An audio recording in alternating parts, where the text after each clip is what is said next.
Hey, it is, I still think it's the 23rd of March. I'd have to look. At 3:33 p.m. I just looked at the clock. And this is chapter 51, the C virus and its spiritual implications. And also, excuse the way I look. I don't have a problem with it, but I have been out walking the dog, so, you get what you get. Okay. Whether you believe, whatever your viewpoint is, whatever your belief system is when it comes to the coronavirus, and whether you think that everything you hear on television is accurate, whether you think it's hype, whether you think it's a conspiracy theory, you're welcome to that belief system. Of course you are. What I believe is really irrelevant. Though if you know me, you probably suspect where my loyalties land. However, the thing is, it doesn't matter what the spark was that flicked that domino, that first domino that created the chain that has now landed everything where it is in this crazy town. But I genuinely believe that it has a huge positive spiritual impact playing out now, and one that's going to continue to play out in the weeks, months, and years to come. I'm kind of excited about it. Did you hear that in the other room? That's like Source going, yeah. Here's the thing.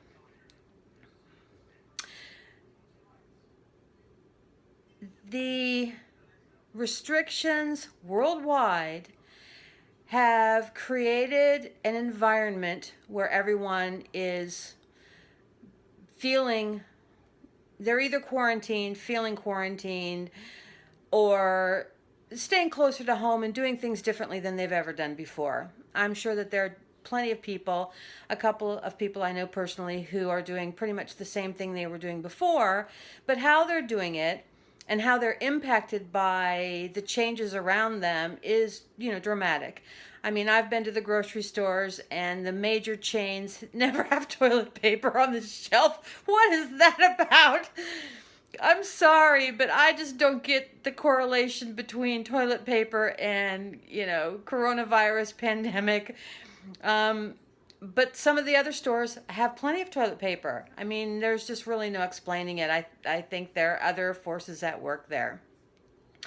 But whether it's that or you're driving and you're either getting more traffic because there are more people with time on their hands, or less traffic because you're in a business area and there are fewer people now, in the kind of business environment. Here, let me switch hands a little bit. Your life will be different, even if you feel like you haven't really changed much. Yet, here's the thing. I believe that the author, which is a name, a label that's been given to me as a preference to the label God or Allah or Source or the universe or all those other things. So that's what I use. So what I will call the author has been sharing with me through its means. They're all frequential, and I've talked about them a little bit before. Everything from traditional downloads that people think of when they think of downloads, to which usually come to me through, if you can actually see, I just realized that there are light streams, through music, and audible through sound wave. It's all waveform, and it's all energetic, it's all frequential. That's how I get it, and in a variety of different ways. We'll kind of leave it there because that's a topic for another day. But the point really is that because people are at home more, because first I think they'll go through a series of things. In most cases, first they'll panic, and then they'll kind of freak out because they're like homebound, and what are they going to do with all this energy and all this time, and oh my God, because it's so different. They're kind of left alone with themselves, and people aren't used to being by themselves or dealing with themselves as much. Also, I'm sure that there are more confined spaces for families, so some families will get much, much closer just through circumstance. and sharing this unique experience. And I think other families, probably families that should have broken up years ago, will begin to break apart. Things that were inevitable will become more evident. And it is a natural way of creating change. Now, take it a step further.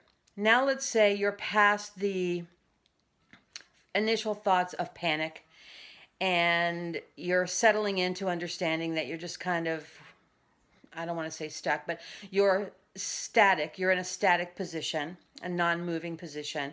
So you find other ways to entertain yourself, whether it be, more communication with people who are around you, or reading more books, or creation. The point is, it will come down to creation. Whether you spend more time fixing your hair, which clearly I haven't done, or you create art that you never would have had time for before, or you write that book that never would have been published before, or the poetry, or you go through and you begin to organize your life. That's creation. It's all creation. And all of this creation is how we manifest our reality into the state of form. Let's see if I can even give you an example. Can I give one that's easy?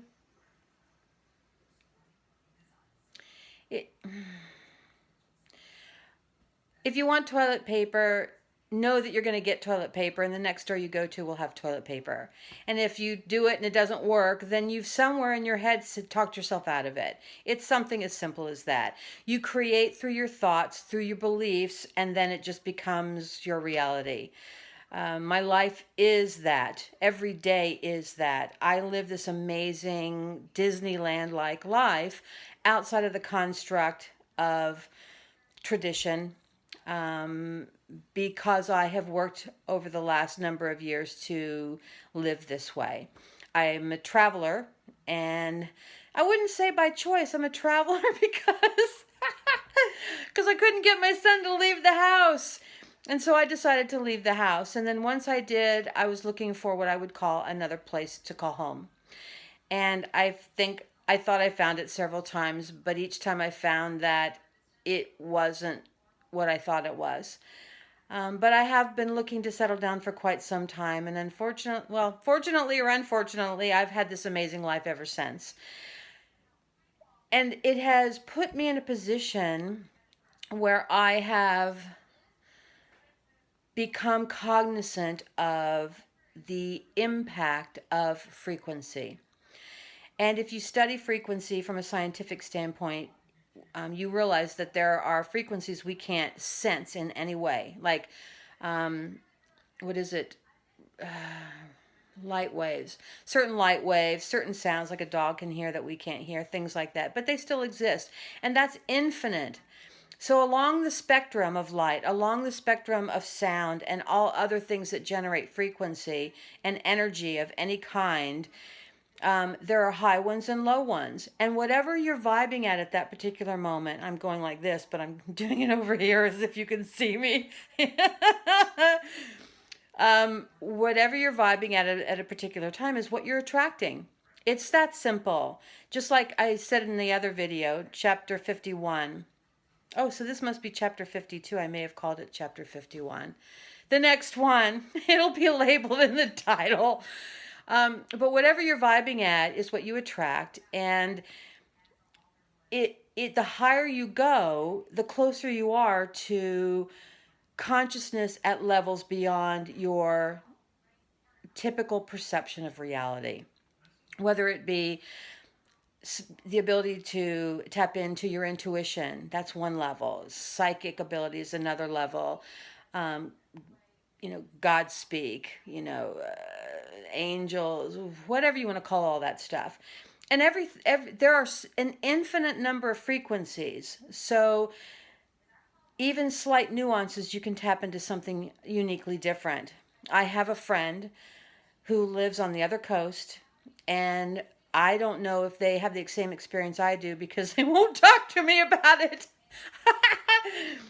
But I am connected to them psychically because somehow we're on the same frequency, just like a radio station. We're tuned to the same frequency.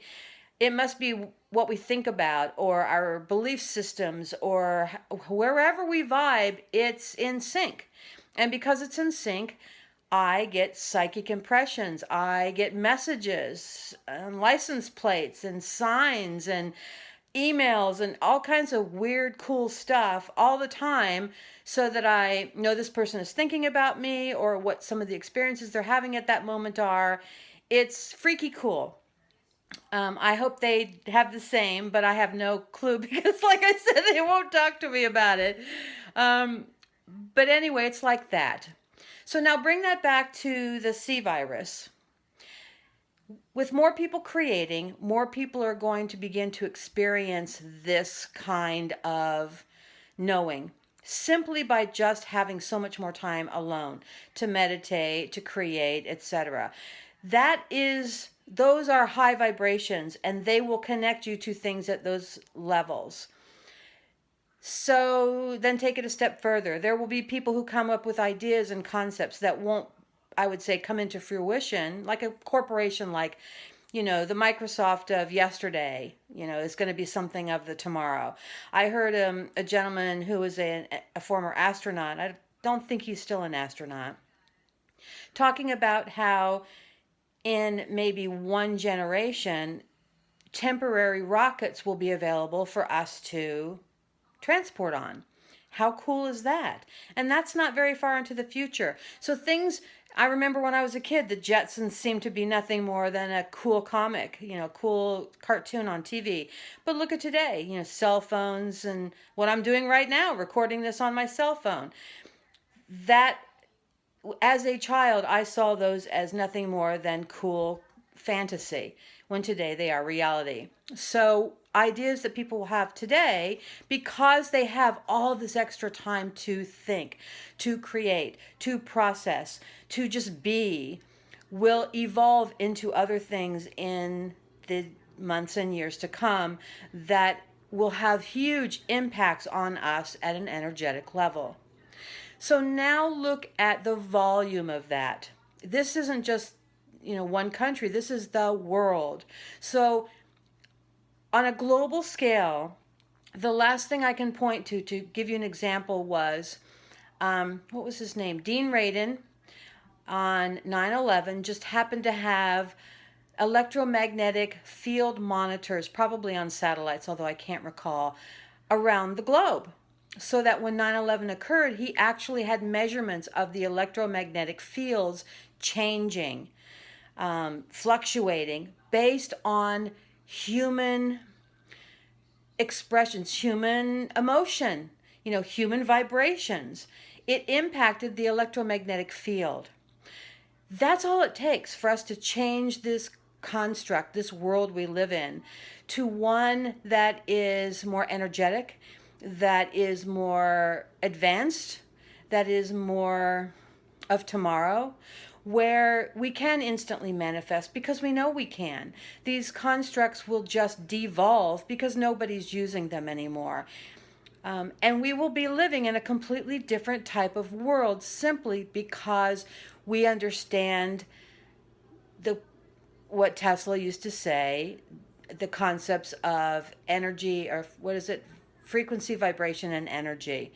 Because that is where we have all of our skills of manifestation, creation, attraction, because we are a consciousness embodied. That's what we are. Think about that for a minute. So in a way, this virus has forced the world to stop, or at least to slow down, and to change in ways that are forever. And the smart, clever author, God, Allah, knows exactly how to twist and turn and pretzel this interesting experience into something for the betterment of all of us as a human community. Not the one, what is it, the one world, oh, what is that, the one world, I forget. Not anything that's controlled. Total freedom to be ourselves because we understand who we really are. The power we really have that we have not had the opportunity to express or even to allow ourselves to be aware of in many cases because we're so involved in that churning machine of work, pay your bills, go to school, work, pay your bills, sleep, work, pay your bills, eat, that kind of thing, where we're so conditioned to live that way that only when that is broken on a global scale does the energy of the entire planet change, have the ability to change, have the ability to heighten. And in that heightening of frequency, the new world that Eckhart Tolle used to talk about is not only possible, is not only probable, but is the reality we're moving towards. And that's how I feel about the pandemic. Thank you. I know I'm a nut job, aren't I? What can I say? Have a great day.